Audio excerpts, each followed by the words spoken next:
Toxic team members. We all know that person. The toxic team member, the one that you put up with, but you don't love being around. The one who has excuse after excuse and blames other people. They're not bad people, but their behavior will rip your salon apart. You have a team member start. You say, hey, they are pretty cool. Then from nowhere, they have this toxicity surrounding them. And it's because it becomes so bad, you don't even want to even go into your own salon. It's crazy, right? I experienced this so many times, and I wish I learned this lesson I'm about to share with you earlier in my business career. The problem with a toxic team member, it spreads to other team members. And before you know it, your entire culture of your business is toxic. And there is only one thing you can do to save your business and your sanity and the sanity of your team is to remove that toxic person immediately. If you're growing a team, this is going to be an issue for you. And we see it all the time with clients we work with who are growing. If you leave it, this behavior becomes acceptable.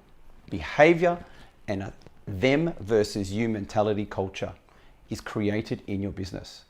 They drain energy from you and from your team members. But what should be happening is an us team mentality, moving forward mentality. Now, you're probably thinking, what am I going to do? Who will replace that person? My sales will drop.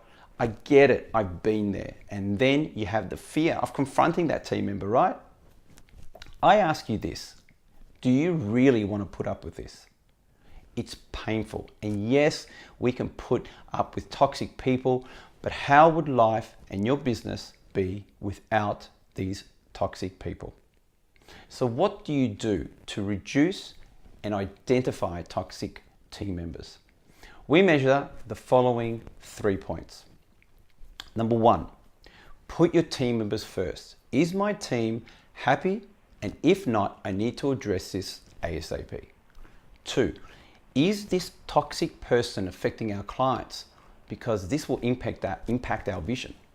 3, is the person affecting my mission to double, triple my business? Have you noticed in this decision process, I have not included myself? Because I know if my team are happy, my clients will get the best services, and I know sales will flow, which the end result will make me happy, period. Follow these steps and you will never have a problem with toxic team members. Number 1, weekly casual check-ins. We meet for 30 minutes every week. We identify the top 3 performing team members as a group. Each team member gets a performance sheet and we go through it as a team. I always catch each team member doing 2 great things for the week and 1 thing they need to work on the coming week. Note, as owners, we always catch our team doing wrong.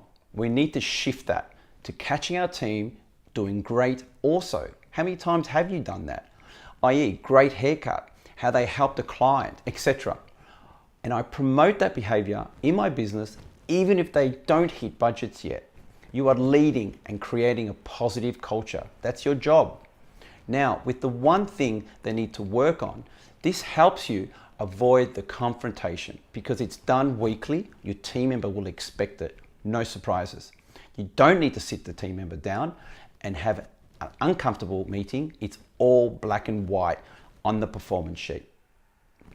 It takes time to prepare these sheets and meetings, but it's proactive and not reactive to situations and saves you time later and keeps your team in check and aligned.